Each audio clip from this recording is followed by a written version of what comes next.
ഇത് ശ്രദ്ധിച്ചു കേൾക്കുകയും ഇത് പ്രവൃത്തിപഥത്തിൽ കൊണ്ടുവരികയും വേണം. ഒരു മന്ത്രി എന്ന നിലയിൽ ഞാൻ നിങ്ങളോട് പറയുന്നൊരു കാര്യമാണ്, പൊതുജനങ്ങളാണ് നമ്മുടെ യജമാനന്മാർ. ഞാൻ ഈ അടുത്ത സമയത്ത് 1-2 RT ഓഫീസുകളും ജോയിന്റ് RT ഓഫീസുകളും സഡനായിട്ട് വിസിറ്റ് ചെയ്തപ്പോൾ എനിക്ക് കാണാൻ കഴിഞ്ഞത് അവിടെ ഇരിക്കുന്നവർ വളരെ മോശമായി പബ്ലിക്കിനോട് പെരുമാറുന്നതാണ്. വളരെ അരഗൻ്റായ ആൻസർ, അതായത് ചോദിച്ചു കഴിഞ്ഞാൽ വളരെ കയർത്ത് സംസാരിക്കുക. ഒരു ചോദ്യം ചോദിച്ചാൽ അതിൻ്റെ ഉത്തരം പറഞ്ഞു കൊടുക്കുന്നതിനപ്പുറം അതിനൊരു കടുത്ത ഭാഷ, അതിനൊരു കയർത്തുള്ളൊരു ഭാഷ ഉപയോഗിക്കാൻ പാടില്ല.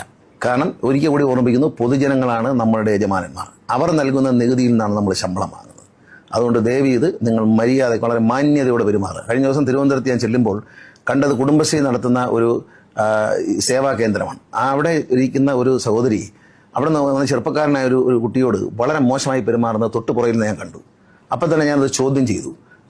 അവരെ പേരിൽ നടപടിക്ക് ഒരുങ്ങി. പക്ഷെ അവർ പിന്നീട് ഒരു ആദ്യമായിട്ടുള്ളൊരു തെറ്റെന്നുള്ളതിനെ ഞാനത് വിട്ടു, നടപടി വേണ്ട എന്ന് തീരുമാനിച്ചു. പക്ഷേ ഇനി പറയുന്ന ഈ നടപടി ഉണ്ടാവാതിരിക്കില്ല. ഈ സേവാ കേന്ദ്രവുമായി കുടുംബശ്രീക്കാർ പുറത്തിരിപ്പുണ്ടെങ്കിൽ, അതായത് ഇതിൻ്റെ ഒരു മുഖം എന്ന് പറയുന്നത് ഇതിൻ്റെ ഫ്രണ്ട് ഓഫീസാണ്. നമ്മുടെ ഓഫീസിൻ്റെ ഒരു മുഖം എന്ന് പറയുന്നത് ഫ്രണ്ട് ഓഫീസിലേക്ക് വരുമ്പോൾ റിസപ്ഷനിൽ ഇരിക്കുന്ന ആളുകൾ PROമാർ വളരെ മാന്യമായി പെരുമാറണം. ഞാൻ പാലക്കാട് ജില്ലയിലെ ഒരു RT ഓഫീസിൽ പരിശോധനയ്ക്ക് പോയി. അവിടെ ഞാൻ ചെല്ലുമ്പോൾ ലൈസൻസ് കിട്ടാൻ താമസിച്ച വിഷമത്തിൽ സംസാരിക്കുന്ന ഒരാളും അയാളോട് വളരെ മോശമായി, മന്ത്രി നിൽക്കുമ്പോൾ തന്നെ വളരെ മോശമായി സംസാരിക്കുന്ന ഒരു PROയും കാണാൻ പറ്റി. ഞാൻ നിർദ്ദേശിച്ചിട്ട് അവർ തർക്കം നിർത്തുന്നത്. വരുന്ന ആളുകളെ സംബന്ധിച്ച് പല വിഷമങ്ങളും കാണും, ഉദ്യോഗസ്ഥർ മനസ്സിലാക്കണം. അവരവരുടെ വേദന പറയുമ്പോൾ അതിനെ കയർത്തും പേടിപ്പിച്ചും, ഇത് യൂണിഫോം ഇടുന്നൊരു ഫോഴ്സ് ആണെന്ന് കരുതി പോലീസല്ല. പോലീസാണെങ്കിൽ പോലും ഇന്ന് ജനമൈത്രി പോലീസാണ് നമ്മുടെ നാട്ടിലുള്ളത്. മാന്യമായി സംസാരിക്കണം, പ്രത്യേകിച്ച് സ്ത്രീകളോട്, കുട്ടികളോട്, അംഗപരിമിതരായ ആളുകൾ. ഞാൻ തീർത്ത് പറയുകയാണ്, ഒരു എക്സ്ക്യൂസും ഉണ്ടാവില്ല.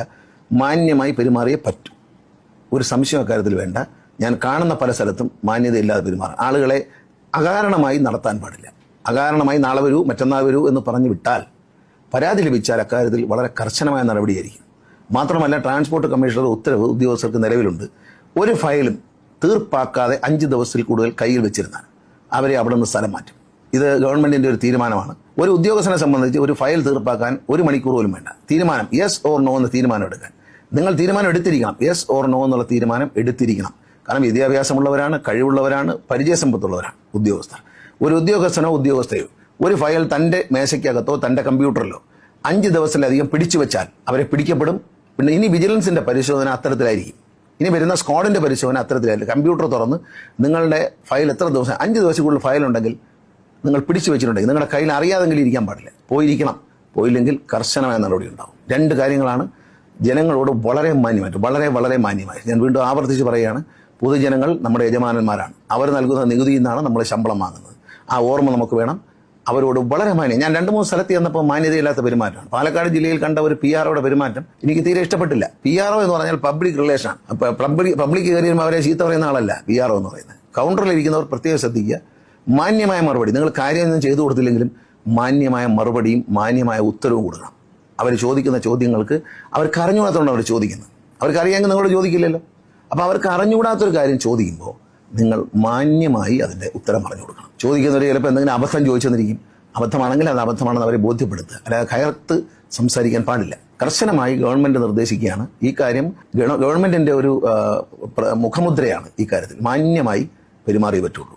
ഗതാഗത വകുപ്പിൽ ഇത് കർശനമാണ്. 5 ദിവസത്തിൽ കൂടുതൽ ഒരു കാര്യത്തിൽ തീരുമാനമെടുക്കാതെ ഏതെങ്കിലും ഉദ്യോഗസ്ഥർ, ക്ലറിക്കൽ സ്റ്റാഫ് ആവട്ടെ, സെക്ഷൻ ഓഫീസർ ആവട്ടെ, മോട്ടോർ വെഹിക്കിൾ ഇൻസ്പെക്ടർമാരടക്കമുള്ള ടെക്നിക്കൽ സ്റ്റാഫ് ആവട്ടെ, അത് ആരാണെങ്കിലും അവരുടെ പേരിൽ അതീവ കർശനമായ നടപടി ഉണ്ടാവും. അത് ട്രാൻസ്പോർട്ട് കമ്മീഷൻ ഉത്തരവ് നിങ്ങൾ കണ്ടിട്ടുണ്ടാകും. പക്ഷെ പലരും കണ്ടില്ല എന്ന് അഭിനയിക്കുന്നത് കൊണ്ടാണ് ഞാൻ തന്നെ നേരിട്ടത് പറയുന്നത്. പല ഉത്തരവുകളും ട്രാൻസ്പോർട്ട് കമ്മീഷൻ നൽകുമ്പോൾ അത് കണ്ടില്ല എന്നടിക്കുക. അതിൽ സശ്രദ്ധമായി നമ്മൾ തുടർന്നുകൊണ്ടിരിക്കുന്ന ഒരു പഴയ രീതി പോവുകയാണ്. ആ രീതി മാറിയിരിക്കുകയാണ്. പഴയ രീതിയല്ല, പഴയ കാലം മാറിയിരിക്കുന്നു. അപ്പൊ നിങ്ങൾക്ക് ട്രാൻസ്പോർട്ട് കമ്മീഷൻ എന്ന ഉത്തരവ് ഓഫീസിലിരിക്കുന്ന എല്ലാവരും കണ്ടിട്ടില്ലെങ്കിൽ ഇതെല്ലാവരും കണ്ടോളുക.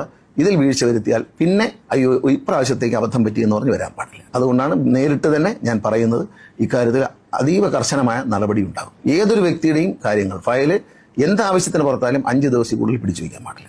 നിങ്ങളുടെ ഫയലിനകത്ത്, കമ്പ്യൂട്ടറിനകത്തോ മേശപ്പുറത്തോ ഈ ഫയൽ നിങ്ങൾ തീർപ്പാക്കാതെ 5 ദിവസം വരെയാണ്. 6ാമത്തെ ദിവസം ഇരിപ്പുണ്ടെങ്കിൽ സ്ക്വാഡ് പിടിക്കുമ്പോൾ കർശനമായ നടപടിയായിരിക്കും. അത് നേരിട്ട് ഞാൻ അറിഞ്ഞുകൊണ്ടുള്ള നടപടിയായിരിക്കും. പിന്നെ അത് തിരുത്താൻ വളരെ പ്രയാസമായിരിക്കും.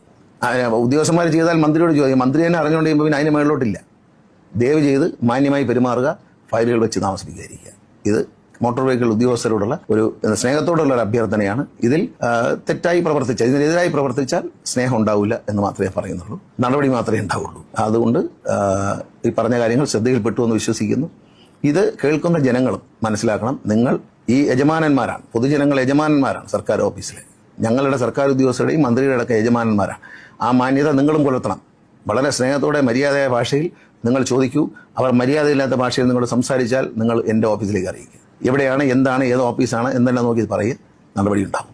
ഇത് അറിയാൻ ഈ വീഡിയോ ശ്രദ്ധയോടെ കേട്ടതിന് നന്ദി.